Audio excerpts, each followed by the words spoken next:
Hello, my name Neil. Sorry, Sue.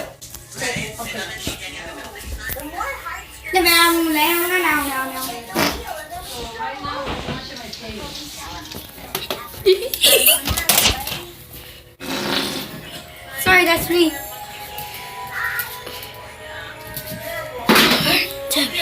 And that's alright.